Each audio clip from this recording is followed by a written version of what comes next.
Welcome back to Science Fantastic with Professor Michio Kaku. Every week on Science Fantastic, we profile the amazing, jaw-dropping scientific discoveries that are touching our lives and also changing the way we view the world. And with us today is Dr. Michael Shermer, one of the founders of the Skeptic movement. And we're going to be talking about his latest book, Heavens on Earth, the scientific search for the afterlife, immortality, and utopia. That's right. Believe it or not, in this hour, we're going to talk about heaven, the afterlife, whether or not it's possible scientifically to achieve immortality. We should also point out that he writes a column for Scientific American. He's the editor of the Skeptic magazine, and you've probably seen him on TV, sometimes debunking some psychic or whatever. So, Michael, glad you could be on Science Fantastic. Thanks, Michio. Thanks for having me.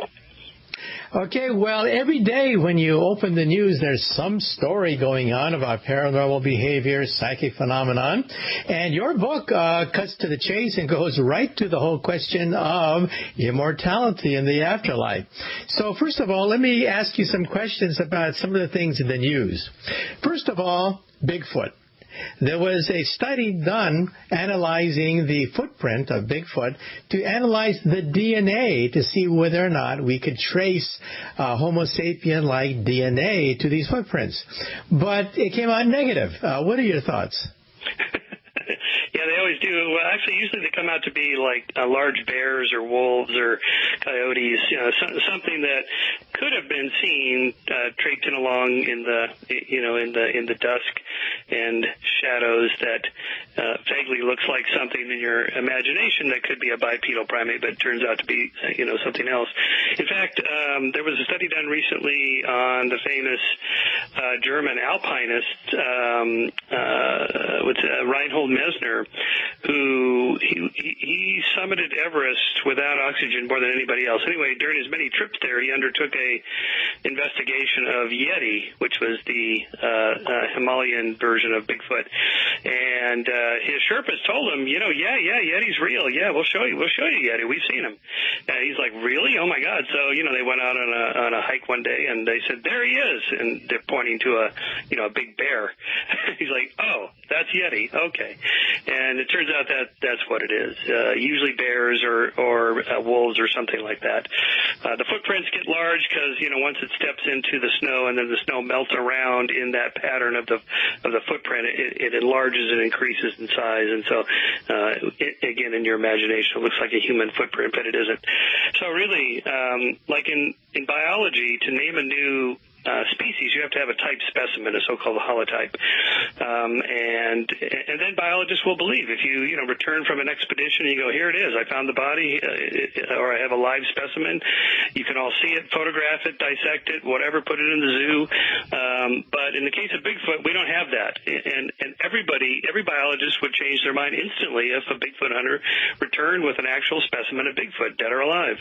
That was not some guy in an ape suit or a blurry photograph or a grainy video. We in science need actual concrete evidence.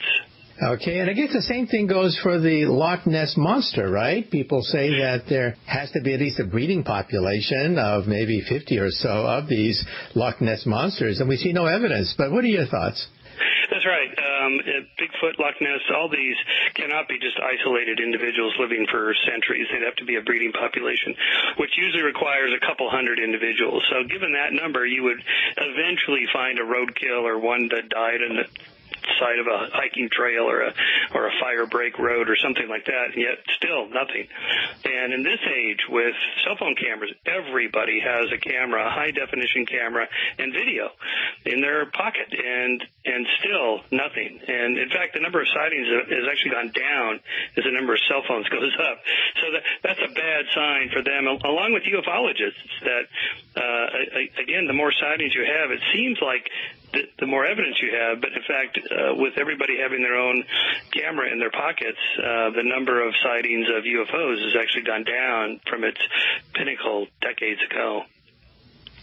Okay, and getting closer to your book, Heavens on Earth, let's talk about the afterlife. Some people say that it's already here. Just turn on the TV, and you see these people on TV that can talk to dead people.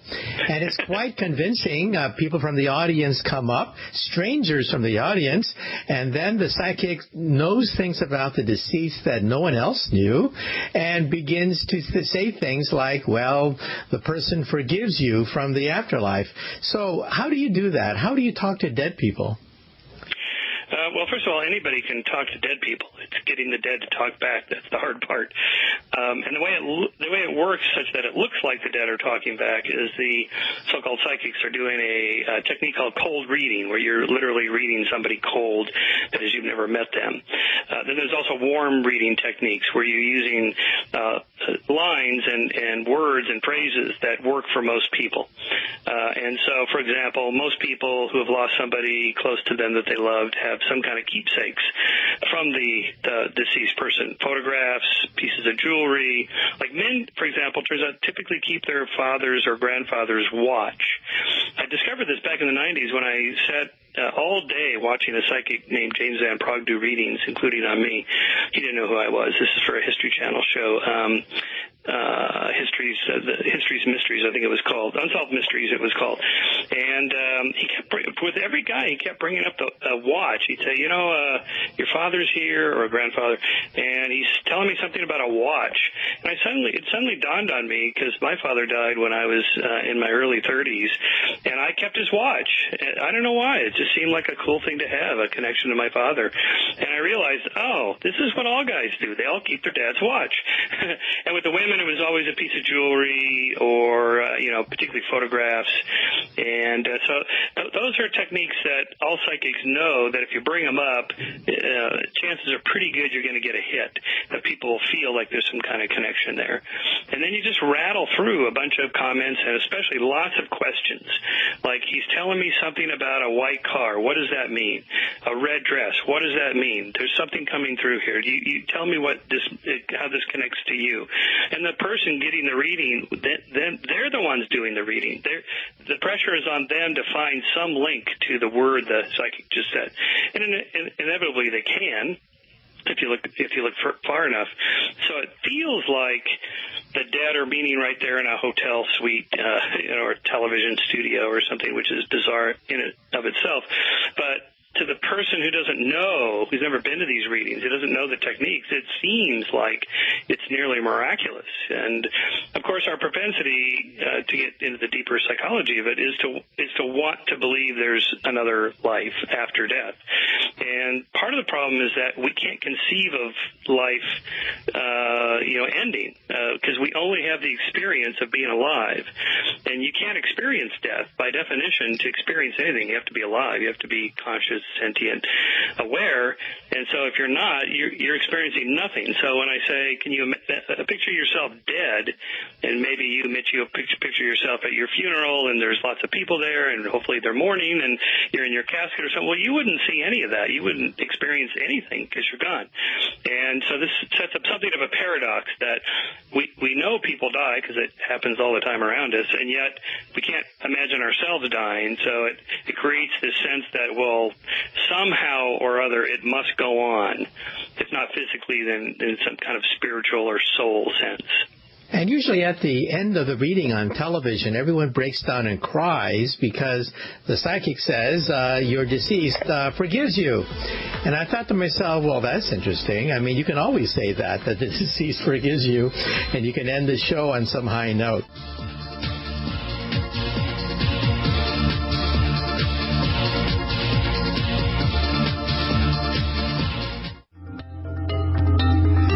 Welcome back to Science Fantastic with Professor Michio Kaku. Our special guest today is Dr. Michael Shermer, one of the founders of the Skeptic movement. He has a new book. That's right, a new book just coming out called Heavens on Earth, the scientific search for the afterlife, immortality, and utopia. Now, Michael, let me ask you another thing about synchronicity. Some psychics, in fact, many people think that they're psychic because they're thinking about somebody, and then the phone rings, And sure enough, that person is on the phone. And you say to yourself, I'm psychic. I'm psychic. I think about somebody, and there they are calling. But don't you forget all the times when somebody else called that wasn't the person you're thinking of, and don't you only remember the hits? How does that work? That's right. Exactly right, yeah. In science, you have to remember the misses as well as the hits and ask, is there a statistical probability of the hits happening beyond chance? And almost always the case is no. All the times you thought of calling your friend Bob and he didn't call, or you went, or he called and you weren't thinking about him, and so on. All the other boxes in the possibility space that aren't filled, and you only remember the hits. So that's a confirmation bias, where we look for and find confirming evidence for what we already believe and ignore the disconfirming evidence. So science is designed on purpose to look for the disconfirming evidence. If you don't, somebody else will, usually with great glee in a public forum, debunk your ideas. But outside of science, people aren't trained to look for the misses, and so it seems intuitively like these synchronicitous links happen. And if you go deeper, if you have some kind of connection to, say, quantum physics, and you think, well, there's, this spooky action at a distance that Einstein talked about, how there's these quantum fields that link all particles. Therefore, when I'm thinking about my friend, somehow my thoughts traverse across the ether of quantum fields and influences his brain. He calls me. So you actually see these. This is what we call pseudoscience, that it's couched in language that sounds like it's quantum physics and quantum consciousness and so on, but really those are just words. And the application of quantum physics doesn't apply in this case to, macro level things like neurons in the brain. So it's really just a statistical artifact fueled by the human desire to have something else connecting us. And aren't we evolutionarily hardwired to complete the dots and make connections that aren't there? Because once in a while, they're correct. And evolutionarily speaking, it helped our ancestors to survive, even though 99% of the time they were false positives and nothing happened at all. Isn't there a slight evolutionary advantage to those people who jump to conclusions? In other words, there's no gene for science, but there is a gene for magic, right? That's right, in the sense that finding connections between things, that is, looking for causal variables that affect our lives. Like, you hear a rustle in the grass. Is it a dangerous predator, or is it just a wind? Well, if you assume it's a dangerous predator and it turns out it's just a wind, that's a false positive. It's called a type 1 error. But that's a relatively harmless error to make. There's very little cost in just being more cautious and moving away. But if you assume the rustle in the grass is just a wind and it turns out it's a dangerous predator, you're lunch. You'll be given a Darwin Award for taking yourself out of the gene pool early before reproducing. So we're the evolved products of those who were more paranoid about the world around them, likely to assume that rustles in the grass are dangerous predators, just in case. So my argument is that it's not that people are dumb or stupid, ignorant, uneducated buffoons that believe weird things. No, we all are capable of believing things that are not true because our brains are wired up to just assume most connections we see in the world are true, just in case. And again, science is counterintuitive. It's designed to weed those out. That is, weed out the type 1 errors and the type 2 errors, the false positives and the false negatives, and try to determine what's actually true. And that turns out to be harder than we thought, and that's why it's taken centuries for science to develop these particular techniques like blind and double-blind conditions and so on, because experimenter bias can influence how you actually even record the data that you're observing, you yourself. Even though you're trying to be unbiased, it's really hard to do. Okay, now there have been many bestsellers talking about the light at the end of the tunnel, trying to get some kind of insight into heaven. But isn't this light at the end of the tunnel, isn't it possible to induce it artificially? So what are your thoughts about all those books about how people die? Sure. Yes, I have a whole chapter in Heavens on Earth devoted to near-death experiences and reincarnation. And because a lot of people say, well, we already have the evidence of an afterlife. People have gone there and come back and told us about it. And the problem with these stories, and there's lots of them, so clearly there's a real experience that needs explaining. And the problem is that they're indistinguishable from other kinds of experiences that people have, such as induced hallucinations from hallucinogenic drugs, ayahuasca and MDMA and ecstasy and others that when you read the accounts, say, of Oliver Sacks or Sam Harris, who have written about their hallucinatory trips they've taken, to me they sound just like the trips described in these near-death experience books. I mean, the details are slightly different, of course, because everybody's trip is individualized, but the intense colors, the bright lights, the tunnel, seeing loved ones, feeling intense emotions, particularly love and connectedness to other people that have gone to the other side, connectedness to God, especially the universe, just kind of this feeling of one with the universe and a warm, glowing feeling that, none of it mattered, all pain is gone.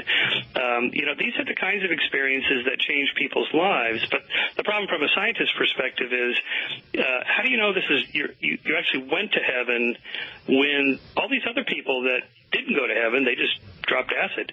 They describe very similar experiences to yours. Like I told this to this guy, Eben Alexander, who wrote a best-selling book called Proof of Heaven. He's a neurologist. I think he would know. I mean, he does know. He knows the science as well as I do of how people's brains get tricked. And yet, for him, the personal experience was so powerful, so overwhelming, so changed his life that he simply dismissed all the evidence. Said, well, that doesn't apply to me. Mine was different. And this is the problem when you haven't had the experience and you're just analyzing these stories from a scientist's perspective. You can't tell the difference. So the assumption that the default position, the skeptical scientific position, is they're all in people's heads. None of them represent an actual bridge or stairway to heaven. They're all internal states. Now, I could be wrong. I've never had anything quite that dramatic, and I've never dropped acid. So, I'm not speaking from personal experience here, and people are trying to induce me to try ayahuasca and some others just so I could make that connection. But even if I did, even if I dropped acid or took ayahuasca and came back on your show and said, Michio, I discovered that there's another spiritual world out there in another dimension. You got to join me and try the ayahuasca. Well, it would be reasonable for you to be skeptical and say, yeah, Shermer, but I didn't. Where's your evidence? All you have is an internal state that you're telling me about that sounds indistinguishable from those of people like Oliver Sacks that wrote about that. Okay, well, I understand that the Air Force did a study on their fighter pilots. They put them in ultracentrifuges just before they blacked out. And just before they blacked out, blood drained from the outer part of their retina, focusing on the center part of the retina where the blood was still flowing. And that gave the illusion of light at the center of their field of vision, and it looked like a tunnel. And they could actually induce this effect artificially. So isn't it true that you can induce out-of-body experiences by touching the brain with probes and by putting fighter pilots in ultracentrifuges, that you can induce many of the effects of the so-called afterlife? Yeah, that's right. So in addition to taking hallucinogens, you can deprive the cortex of oxygen, particularly the visual cortex, in a way of like accelerating pilots in a centrifuge. Basically, they just pass out because the blood all gets pushed to the center of the body, including the center of the brain. So as the outer shells of the brain, the cortex. Okay, Michael, we have to take a short commercial break, but after the break, we're going to continue discussion of the afterlife. Is there evidence for an afterlife? And what about digital immortality, genetic immortality, cryonics? There's a number of ways in which some people think we could become immortal.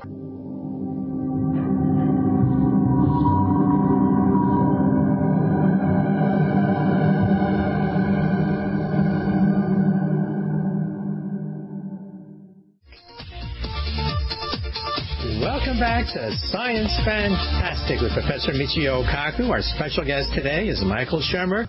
So one question for you is, well, why do all cultures believe in some form of afterlife and heaven of some sort? Yeah, I think, again, it has to do with how our brains are wired up. We cannot conceive of non-life because we've only ever known being conscious and alive. So when you're put under general anesthesia, for example, and you lose 2 hours or whatever, it's gone. You have no experience of not being conscious, just like when you go to sleep, although dreams interrupt that a little bit. But death would be something like general anesthesia. It's just that you never wake up. So there's no experience of it at all. So all we have is that we're alive and we can project, unlike other animals, other species. Other species, as I discuss in the book, mourn and grieve their lost loved ones. They have a feeling of connectedness to and feel bad about the loss of some of their fellow species members. But as far as we can tell, they don't conceive of some afterlife. We're the only species that does that. And that probably goes back to Neanderthals, where they bury their dead with grave goods and things like that. We're not sure about that 100%. But today, all cultures have an idea of somehow or another myself, which I can conceive of floating around in my brain. Just like we have two words, brain and mind, and most cultures have this as well, the sense that there's something floating around up there that's separate from my brain. We know that's not true. Neuroscientists tell us absolutely every twitch and laugh and feeling and emotion that we thought that we have is wired, is definitely connected to neurons firing and nothing else. There's nothing floating around up there. But it feels like there is. And so that intuition then gets grafted onto cultural myths that have to do with heaven, and then, of course, heavens are always constructed to be something how we would like life to be that we don't have now, which is why most of the monotheism heavens, Judaism, Christianity, and Islam, developed as they were in a desert environment with mostly impoverished conditions. Envision heaven as a land of milk and honey and endless water and just all the supplies you need and no suffering and pain. And because life was pretty hard, really hard for them compared to our lives. And so naturally they project onto this afterlife the things that they would like there to be now. And one reason I called it Heavens on Earth, plural, is because there's so many versions of it. But also the idea that this is what we would like now, and we don't have it. So if we can't have it in this world, then at least we could have it in the next world. Which is why heavens always involve systems of justice. The wrongly accused and the wrongly harmed will be made whole again, and the evil people, the Hitlers of the world, will be punished in eternity in hell, and everything will be made right in the next world. And the reason for that is because we would like it to be made right in this world, and when you can't have that, then you project it into the next world. Which is why I also devote a part of the book to utopias, because those are attempts to create heavens on earth, genetically engineering or social engineering of societies, and they always fail because they have a flawed theory of human nature, and it's too complex and there's too much variation to create a perfect society. But the desire is there everywhere. There's some people who think that they can live forever by freezing their body or their head and then having it thawed out hundreds of years into the future when we've cured death, cured cancer, and whatever. And some people say that famous people have already willed their bodies to cryonics. Some people speculate maybe Ted Williams, maybe Walt Disney, maybe even Michael Jackson had willed their bodies to the Institute.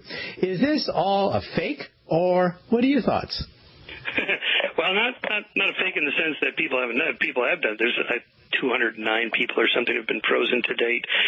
None of them will be brought back, absolutely. And even the most optimistic cryonics proponents will say that the chances are very, very slim that any of these people will be brought back. They don't say zero. But the ones that were frozen decades ago before they had some improved technologies of injecting kind of an antifreeze drug into tissues so that they don't shatter when they freeze. The problem with water, when you freeze it expands, and this shatters the cell wall. So there goes all your memories that are stored in these neurons when the neurons are destroyed.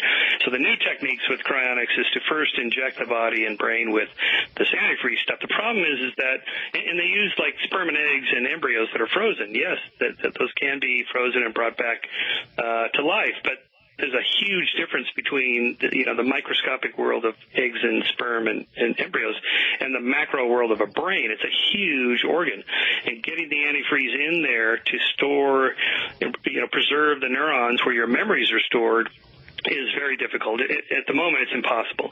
There are some people working on this. I went and visited their labs, and I read about it in Heavens on Earth, but there's still a long, long ways from this happening. So it's better than, I'd say it's better than religion, which offers no evidence. But still, it's at the moment, the state treats it as a form of burial. You're just being buried this way instead of some other way, or being cremated. But the problem also with these various forms of storing your connectome, yourself, your memories, it assumes that you are just your memories. But so there in the book, I distinguish between memory self, mem self, and point of view self, your POV self. So when you, Michio, go to sleep tonight, you wake up tomorrow, there's a continuity between your waking self, sleeping self, and waking self again.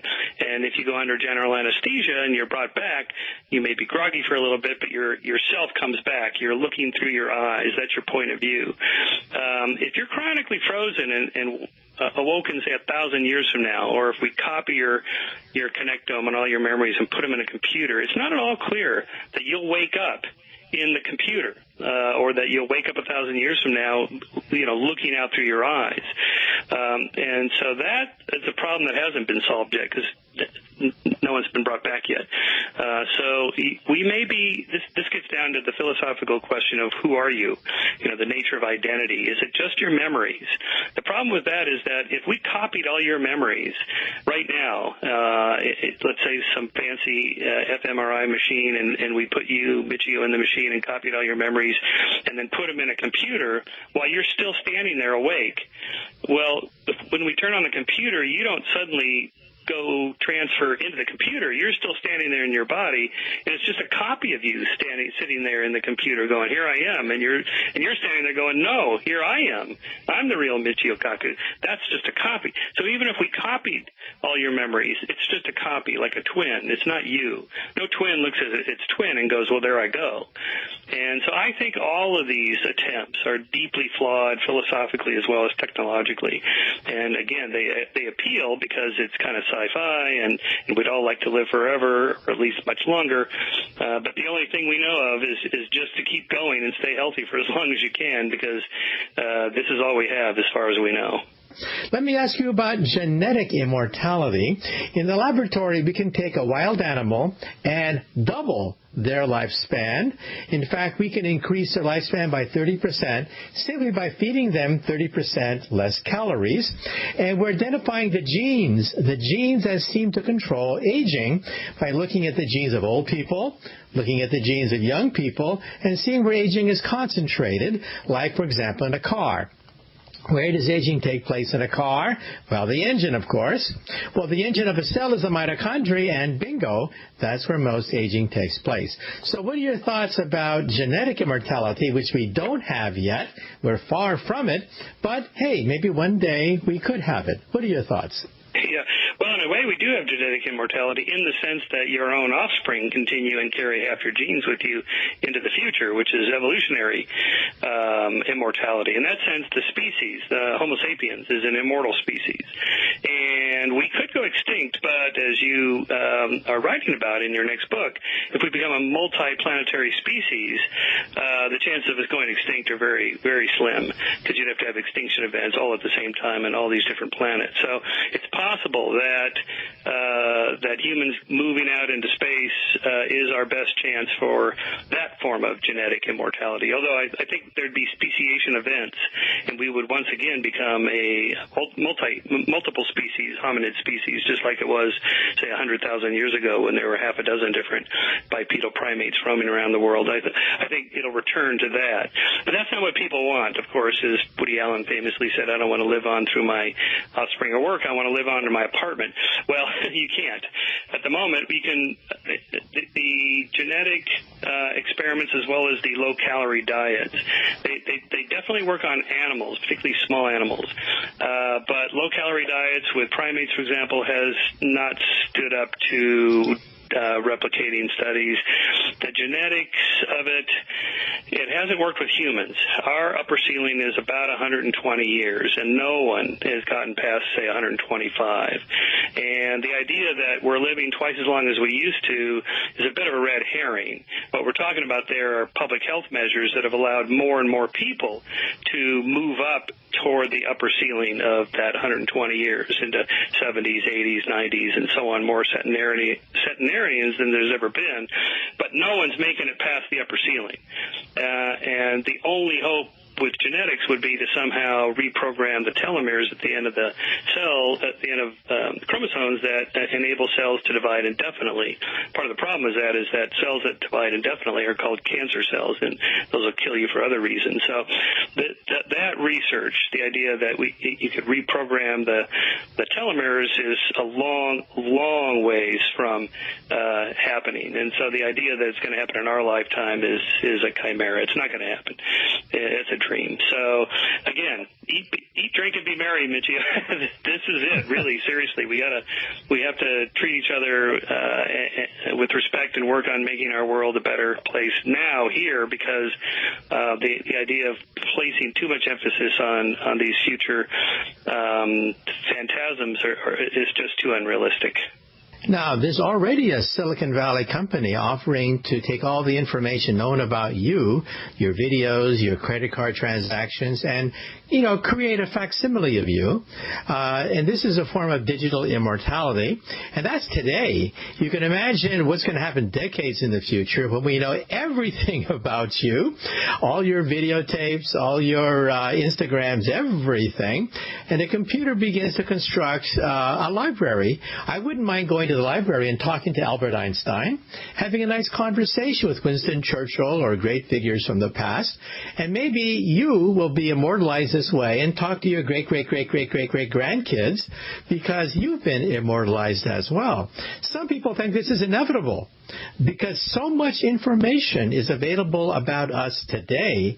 You can imagine what it's going to be like in the future when we digitize the brain, and the Connectome Project digitizes all our neurons. Now, would this mean we have 2 copies of you? Well, yes, but what's wrong with that? So what are your thoughts about digital immortality? This gets back to the point of view self. It's not you. It's just a copy of you. And while you and I might enjoy talking to Einstein or Darwin, for example, we wouldn't be talking to them. We'd be talking to copies of them, which is fine for you and I, but that doesn't help Einstein and Darwin, who are dead in the grave. These are just copies. Ray Kurzweil is trying to do this. This is the famous inventor who now is the chief engineer of Google, and he's working on this of sort of digital immortality. And there's a great documentary film I write about in the book called Transcendent Man, where he's attempting to resurrect his father. His father died at age 51, and Ray didn't really get to know him like he would have liked to, and he's keeping in his basement or whatever, his garage or something. Okay, Michael, unfortunately we've run out of time, but once again, your book is called Heavens on Earth, now available, The Search for the Afterlife, Immortality, and Utopia. And once again, Dr. Michael Shermer is the editor of Skeptic magazine and one of the founders of the Skeptic movement.